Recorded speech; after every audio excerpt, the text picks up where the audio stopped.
وعلى آله وأصحابه أجمعين ومن تبعهم بإحسان إلى يوم الدين. قال الله عز وجل: أعوذ بالله من الشيطان الرجيم. بسم الله الرحمن الرحيم. لقد كان لكم في رسول الله أسوة حسنة.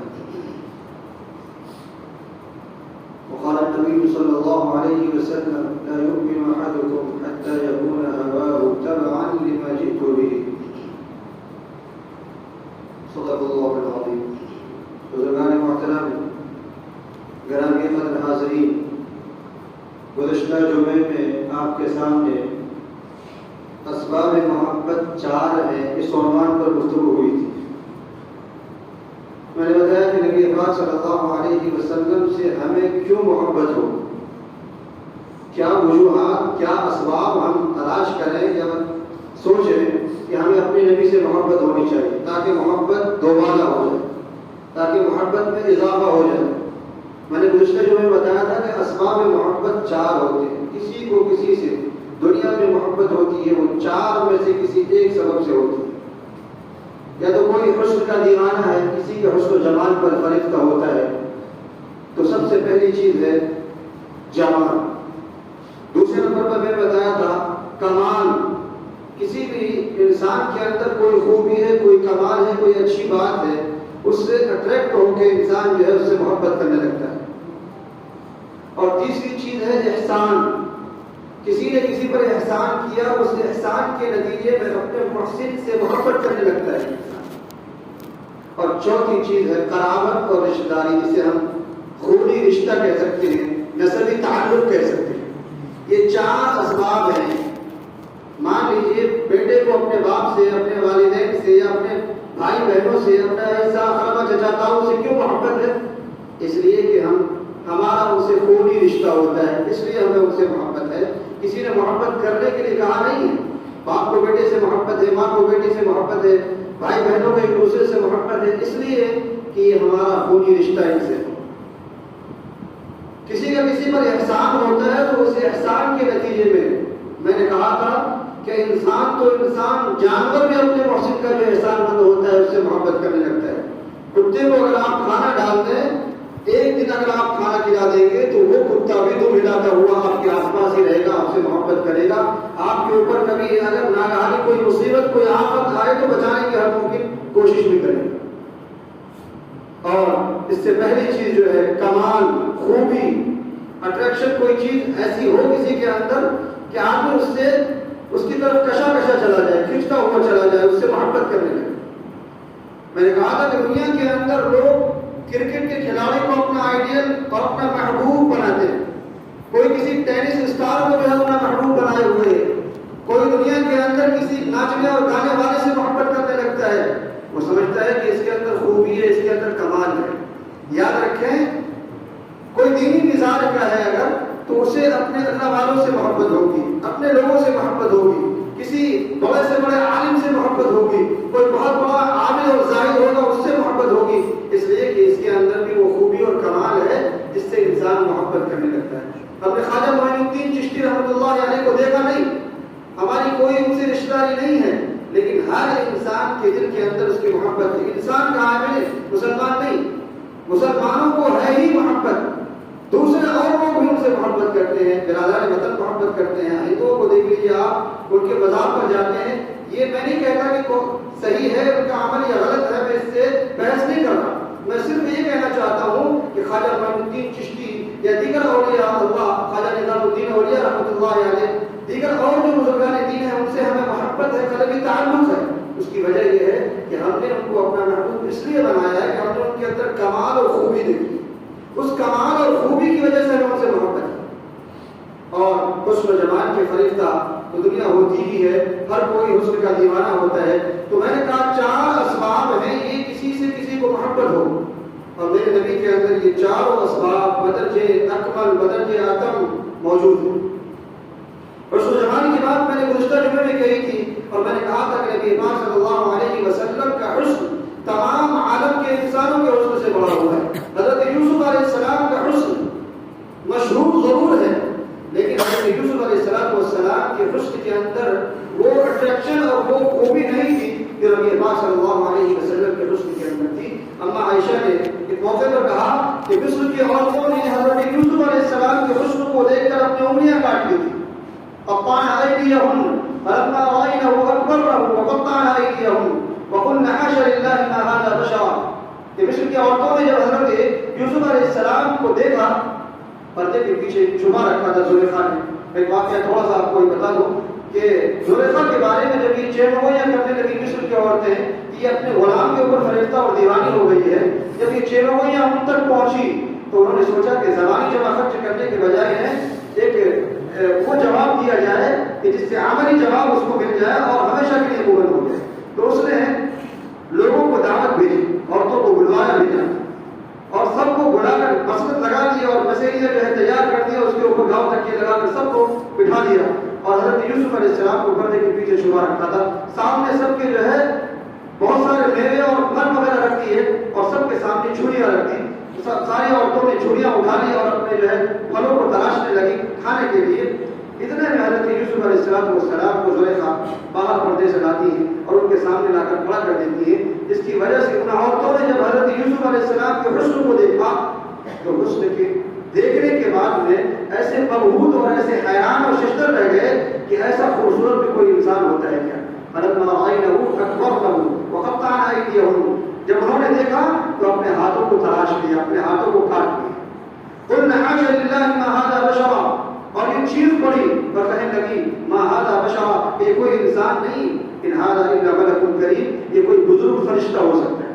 تو میں یاد کر رہا تھا کہ حضرت یوسف علیہ السلام کا حسن مشہور ضرور ہے، لیکن میرے نبی پاک صلی اللہ علیہ وسلم کا حسن جو ملامت کیے ہوئے تھے، جن کے اندر نمچینی تھی، سفیدی نہیں تھی. حضرت یوسف علیہ السلام کے حسن کے اندر ملامت نہیں تھی، لیکن نبی پاک صلی اللہ علیہ وسلم کے حسن کے اندر ملامت تھی. اس لیے حضرت عائشہ صدیقہ فرماتی ہے کہ مصر کی عورتوں نے حضرت یوسف علیہ السلام کے حسن کو دیکھ کر اپنی انگلیاں کاٹی تھی. میرے نبی کے حسن کو اگر دیکھتی تو اپنے دلوں کو کاٹتی. بہرحال حسن کی بات اگر آپ کریں تو نبی پاک صلی اللہ علیہ وسلم انتہائی حسین و جمیل. آپ کہہ رہے ہیں کہ ماہرین حسن و جمالیات نے جتنی خوبیاں، جتنی اچھائیاں لکھی ہیں کسی کے حسن کے اندر، وہ تمام خوبیاں نبی پاک صلی اللہ علیہ وسلم کے اندر جمع تھی. اور دوسری بات یہ کہیں کہ نبی کے اندر کمالات کی بھرمار ہے. ایسا کامل اور ایسا مکمل اور ایسے کمالات کا جامع کوئی انسان دنیا میں پیدا ہی نہیں ہوا. نبی پاک صلی اللہ علیہ وسلم امی تھے. میں آپ کو ایک خوبی بتا کر آگے بڑھوں گا کیونکہ تفصیل کا موقع نہیں ہے. اگر میں تفصیل کرنے لگوں تو یہ وقت ناکافی ہوگا. نبی پاک صلی اللہ علیہ وسلم امی تھے. امی اسے کہتے ہیں جو اپنے ہاتھ سے کچھ لکھ نہ سکے اور لکھے ہوئے کو پڑھ نہ سکے. یہ امی کی بہترین تعریف ہے کہ امی اسے کہتے ہیں جو اپنے ہاتھ سے خود لکھ نہ سکے اور لکھے ہوئے کو پڑھ نہ سکے. یہ نبی پاک صلی اللہ علیہ وسلم کی ذات ایسی ہی تھی کہ آپ خود اپنے ہاتھ سے کچھ لکھنا نہیں جانتے تھے اور لکھے ہوئے کو پڑھ بھی نہیں سکتے تھے. لیکن کمالات اور خوبی کی بات آپ کریں تو اللہ کے نبی علیہ السلام کی زبان رسالت سے اللہ تبارک و تعالیٰ نے وہ الفاظ نکلوائے اور ایسی خوبیوں اور کمالات کا جامع بوسہ نکلوائے اللہ تبارک و تعالیٰ نے. واللہ الذی ارسل الرياح فتثير سحابا فسقناه الى بلد ميت فاحيينا به الارض بعد موتها كذلك النشور. اس آیت کو آپ پڑھیے. یہ آیت کس کی زبان مبارک سے نکل رہی ہے؟ یہ کون کہہ رہا ہے؟ کس کی زبان سے یہ باتیں نکل رہی ہیں؟